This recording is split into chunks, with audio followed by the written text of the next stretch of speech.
Buckle up, Central New York. It's time for your sports update. I'm Matt St. Jean, and I'll be your guide. We start with breaking news out of the Syracuse men's basketball camp. McDonald's All-American and top 10 prize recruit Darius Baisley has decommitted from the Orange. He will instead take the leap into the professional ranks and try to sign within a team in the NBA's G League. The G League is the revamped and rebranded D League. The NBA added teams and allow high schoolers to forego attending college. Baisley will have the opportunity to sign with a G League team and then enter the draft in 2019. For the Orange, they do miss out on the most touted recruit maybe since Carmelo Anthony, but do not despair, Cuse fans. O'Shea Brissett and Tyus Battle have yet to declare for the NBA draft, meaning the Sweet 16 squad could remain intact with the additions of four-star guard Jalen Carey and sharpshooter Buddy Boeheim. Don't forget, highly regarded transfer Elijah Hughes is eligible to lace up the Sneaks next season as well. Baisley is a bummer, but a lot to look forward to for Cuse Hoops. Michigan squares off against Villanova for the men's crown tomorrow, but tonight the women took the stage in Columbus, Ohio. Mississippi State steamrolled their way through the tournament before the Final Four with victory margins of 45, 15, 14, and 16. Louisville took the Bulldogs to the brink in the semifinal, but MSU dominated overtime en route to a 10-point victory. They enter the game with an imposing 37-1 record and a second straight championship appearance. They fell to conference rivals South Carolina 67-55 last year. On the other side, the team which defeated women's basketball's Goliath. Notre Dame shocked the world when Arika Ogunbowale buried the go-ahead three-pointer with 1 second remaining and gave the Irish their 6th title appearance. With the win, Irish head coach Muffet McGraw will claim her 800th victory with the Irish. The nation's two top teams produced one of the most thrilling finishes in NCAA history. Under 2 minutes to play, Roshunda Johnson brings the Bulldog faithful to their feet with a three. Dogs up 5. But the Irish fight right back. Jackie Young ties the game, but wait, there's more. 3 seconds left. Inbound pass to Ogunbowale. The hero from the Final Four does it again. Notre Dame wins its second national championship 17 years to the day of their first. While Notre Dame women were cutting down the nets, the men's lacrosse team had a date in the Dome against the Orange.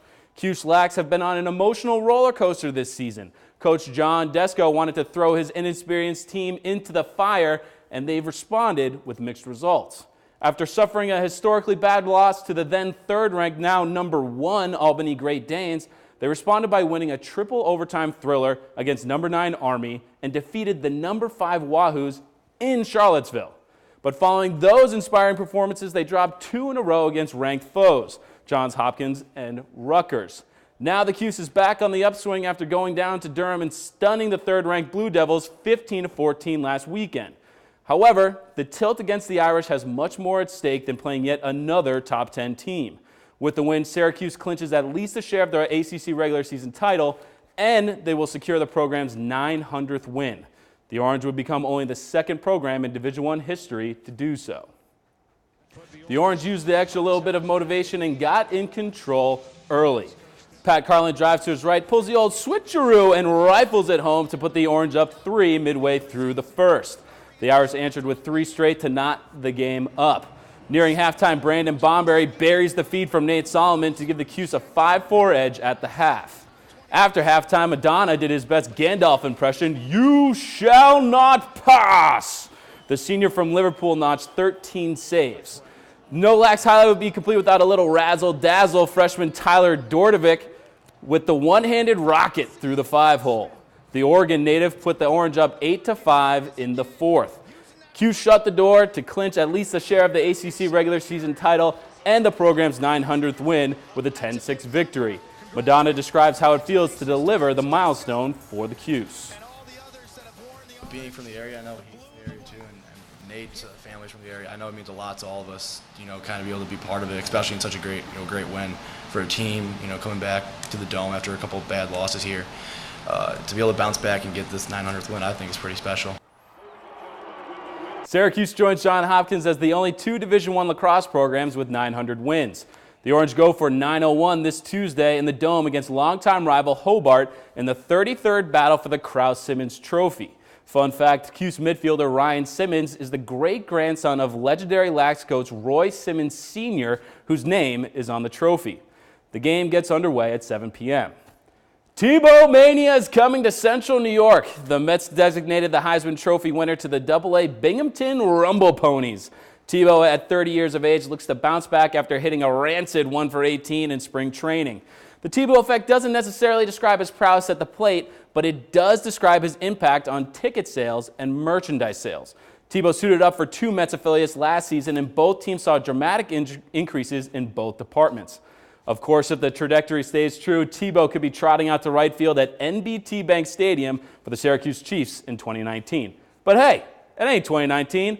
Back to the present. The big league Mets are in action today, looking to sweep the first series of the season against the St. Louis Cardinals. Starter Steven Match, hey, he pitched a perfect game. April Fools! Paul DeYoung puts the 3-2 fastball in left field bleachers, the first of 2 solo dingers on the day for him. Ahmed Rosario, here in the bottom of the second, evened things up with an RBI single. Unfortunately for the Mets, that was the extent of their offensive production on the day. Molina now at the plate in the 4th. Waiter, table for 1. That puts the cherry on top of Matt's Sunday afternoon. 4 innings, 3 runs, and the loss. Cardinals avoid the sweep, win 5-1. The Mets host NL East rival Philadelphia Phillies for a 3-game set starting tomorrow. A healthy Matt Harvey toes the rubber for the 2-1 Mets. North of the border, the Yanks look to win the series against the Blue Jays. Brandon Drury III, goodbye baseball. 4-1 pinstripe advantage. But you know the saying, where there's smoke, there's fire. Well, now the Yankees do. Justin Smoke brings the Jays within 1 in the bottom of the 7th with his first home run of the season. Now bases juiced for Smoke in the 8th. What's my favorite Denny's breakfast? The Grand Slam! 2 home runs, 6 RBIs for Smoke. The Yankees split the series with the Blue Jays. They host Tampa for their home opener tomorrow night at 7. Jordan Montgomery faces off against Rays ace Chris Archer.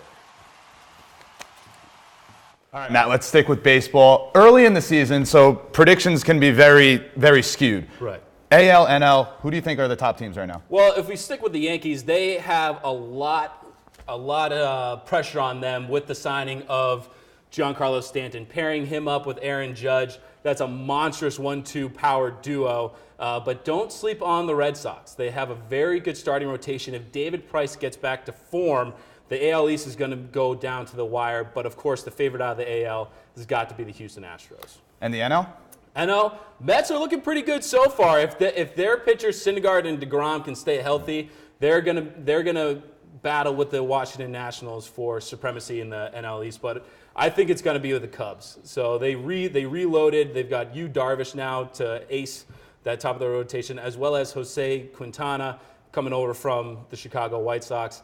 Chicago Cubs, I think, is going to be my favorite coming out of the NL. All right, Matt, thanks. Coming up after the break, we're going to find out where the name the Rumble Ponies came from. It's not what you think. Stay with us.